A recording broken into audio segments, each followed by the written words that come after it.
Assalamualaikum warahmatullahi wabarakatuh. Apa kabar semua? Salam sehat ya. Semoga tetap semangat. Hari ini kita belajar biologi materi baru yaitu klasifikasi makhluk hidup. Apakah sistem klasifikasi makhluk hidup itu?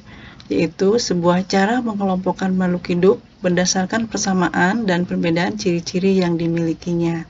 Sistem ini dilakukan secara sistematis dan bertahap. Artinya, kita mengelompokkan makhluk hidup dari perbedaan yang sedikit sampai akhirnya terbentuklah makhluk hidup dengan kelompok yang memiliki persamaan yang banyak.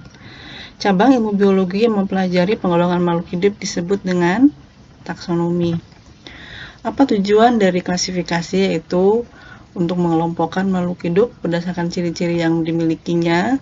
Setelah dikelompokkan, kita bisa mendeskripsikan ciri-ciri sebuah kelompok makhluk hidup sehingga kita bisa membedakan dengan kelompok makhluk hidup yang lain. Kemudian kalau diketahui ada sebuah spesies baru, kita bisa memberi nama spesies tersebut dari kelompok yang paling banyak memiliki persamaan dengan spesies baru tersebut. Manfaat dari klasifikasi itu sangat banyak, diantaranya apabila ada makhluk hidup yang memiliki banyak persamaan, berarti memiliki hubungan kekerabatan yang erat. Tentunya kita bisa mengetahui juga ternyata memang keanekaragaman hayati makhluk hidup itu sangat luar biasa tinggi. Yang paling penting adalah kita bisa menyederhanakan objek biologi yang akan kita pelajari. Sehingga kalau ingin mempelajari hewan tertentu, misalnya serangga, kita tinggal mencari kelompok serangga atau insekta, tidak perlu mencari kelompok lain. Kemudian kalau sudah diketahui cara interaksi dengan lingkungannya, kita bisa mempermudah usaha pelestarian dengan melihat ciri-ciri yang sama dengan kelompoknya. Beberapa ilmuwan biologi banyak yang mengemukakan teori klasifikasi. Beberapa di antaranya adalah Aristoteles yang membagi makhluk hidup menjadi dua kelompok, yaitu tumbuhan dan hewan. Kemudian Theophrastus yang mengklasifikasi makhluk hidup jenis tumbuhan. Carolus Linnaeus yang membuat pengenalan atau pembentukan sistem tata nama ilmiah untuk makhluk hidup. Ada juga Whittaker yang membuat sistem klasifikasi 5 kingdom, yaitu makhluk hidup dibagi 5 kerajaan besar, yaitu Monera, Protista, Plantae, Anima, dan Fungi. Apa yang menjadi dasar-dasar pengkelompokan atau sistem klasifikasi? Pertama adalah dilihat dari persamaan dan perbedaan ciri fisik. Ciri-ciri yang diamati biasanya bentuk keluar tubuh makhluk hidup atau ciri morfologi, misalnya penutup tubuhnya, apakah memiliki bulu, memiliki rambut, atau bersisik. Kemudian ciri-ciri anatomi yaitu struktur dalam tubuh makhluk hidup. Jadi dilihat bagaimana struktur tubuh, sistem respirasinya, reproduksinya, atau sistem lain dalam tubuhnya. Kemudian berdasarkan gen atau ciri-ciri biokimia dan berdasarkan manfaat.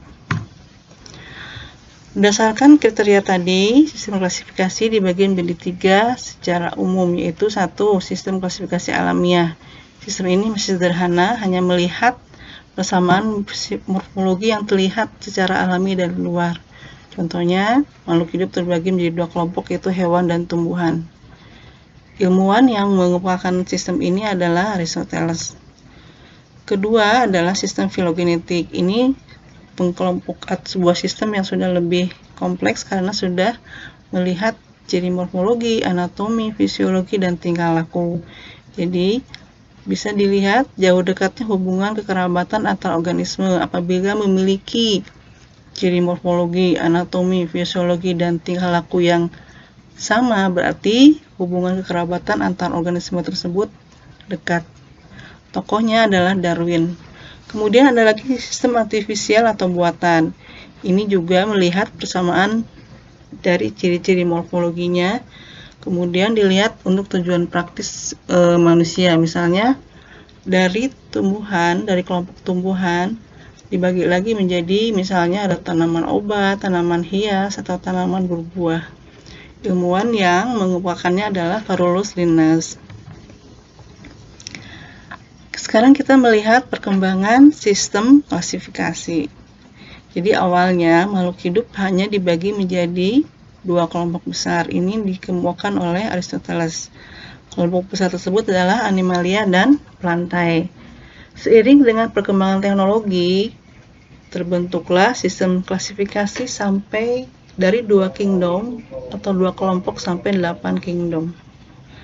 Seorang ilmuwan Whittaker yang kita ambil menjadi materi kita hari ini adalah Whittaker yang membagi makhluk hidup menjadi 5 kelompok atau klasifikasi 5 kingdom.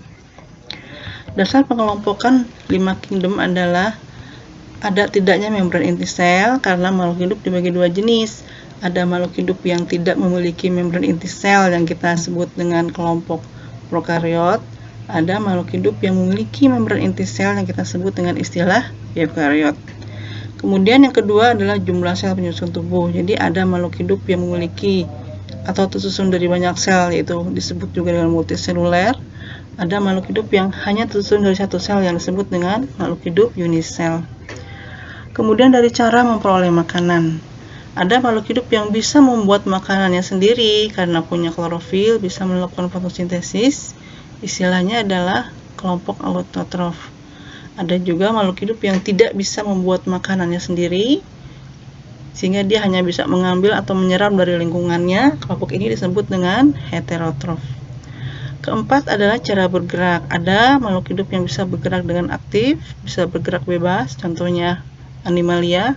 Ada juga makhluk hidup yang bergerak secara pasif, contohnya adalah Plantae. Nah, sistem 2 kingdom tadi sudah disebutkan. Sistem yang pertama adalah sistem 2 kingdom.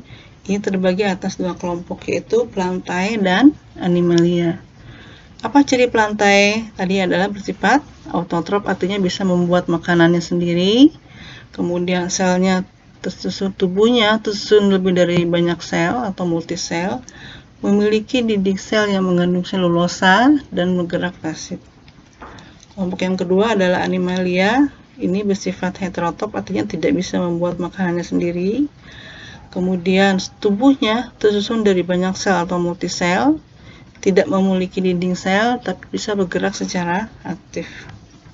Nah, ini gambar yang menggambarkan perbedaan antara sel hewan dan sel tumbuhan. Sel hewan, kita lihat di sini yang paling atas ini, tidak memiliki dinding sel, sedangkan sel tumbuhan memiliki dinding sel di bagian terluarnya. Kemudian sel tumbuhan itu bisa melakukan fotosintesis karena memiliki klorofil, sedangkan sel hewan tidak memiliki klorofil. Perkembangan berikutnya adalah sistem 3 kingdom.